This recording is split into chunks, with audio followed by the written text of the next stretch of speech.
Now, more of Illinois Rising, presented by the Illinois Policy Institute, the only show directly addressing the problems and solutions for Illinois. Now, from AM 560, here's Dan Proft.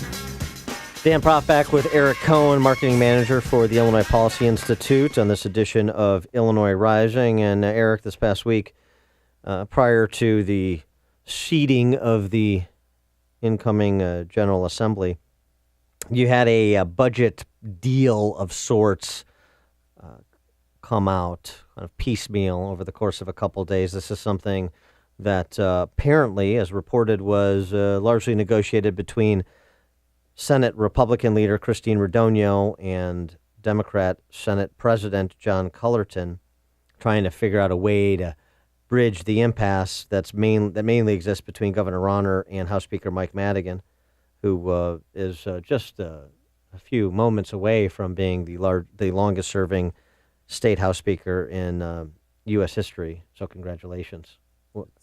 Well done. Indeed. He's doing a heck of a job, Madigan-y. This proposal would essentially provide what Rauner said he's willing to provide for structural reform, which is new revenue, a 33% state income tax hike, from 3.75% to 4.95%, which gets it back, just about to the 5% it was when Governor Rauner took office, as well as a tax on sugary drinks. We love regressive taxes in Chicago and Illinois. We love taxes that are predatory. Government putting itself against its citizens. Don't drink sugary drinks because they're bad for you, except drink them because we've already budgeted for the revenue we expect to receive from you drinking them. So that's always interesting. So that's the revenue side. That's the give for Republicans. And the get is a fleeting 2-year property tax freeze, term limits, but just for legislative leaders that would be 10 years prospectively. Yeah. So you think, oh, well, we'll get rid of Mike Madigan. Well, he's 74 now. So, assuming he serves till 84, and I'm sure he'll attempt to.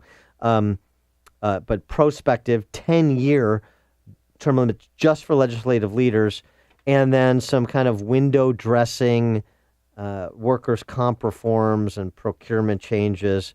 Is this consistent with Governor Rauner's promise that in exchange for being willing to deal on revenue, I demand structural reforms that put Illinois on a path to growth and that will survive me as governor, that will be uneasy to unwind by future governors or future general assemblies? Not at all. I mean, this is, called it piecemeal. It's one way to put it. It's kind of a dog's breakfast of tax hikes and nonsense, really. I mean, one of the things that I find somewhat amusing in here is that we've been hearing from legislative Democrats that all of these things on Rauner's turnaround agenda, these are not budget issues, right? We shouldn't be talking about them in the course of trying to figure out a budget for this state because they're not budget issues.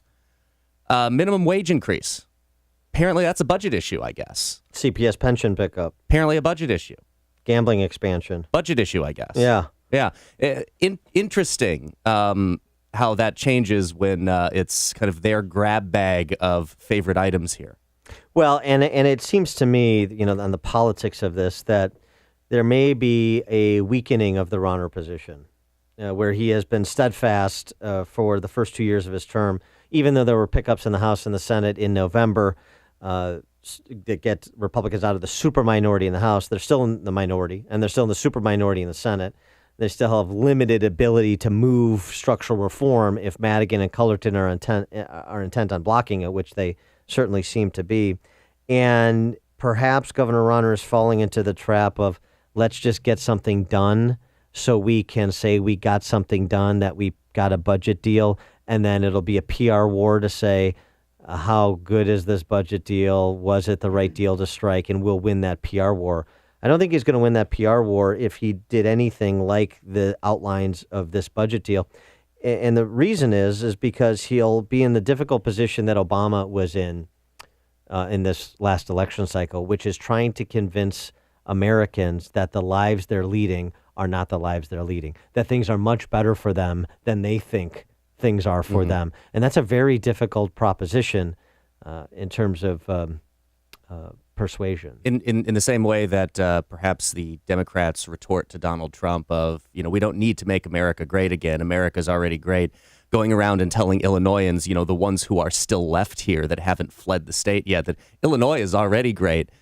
People are going to kind of cock their heads and look back at him going, yeah, I don't know if you are experiencing the same state that I am, but not really. Yeah, and it's and increasing my income tax by 33% is not the path to make it great, or to, in the Ronner parlance, to turn it around. Sugary drink tax, more borrowing, and ephemeral pension and workers' comp reforms, and a fleeting property tax increase. Boy, that just is. I think that's a very difficult sell. And I think Ronner has spent too much time negotiating against himself over the first 2 years. And if anything, he should go the other direction.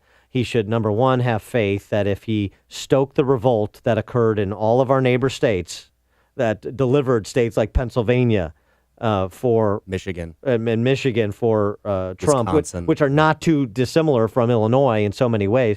If he stoked the revolt, then he could do a reverse course. Not only am I demanding those same structural reforms, and we're going to introduce them, I'm going to put out a budget.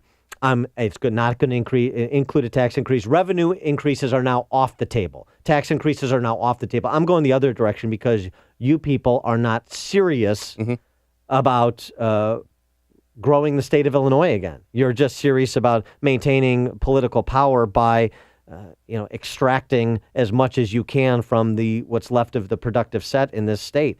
I mean, if he would be more aggressive and less conciliatory, both in terms of rhetoric as well as action, I think that changes the conversation, and it has much more impact because it gives people something to rally around, where a phony budget deal does not. Absolutely.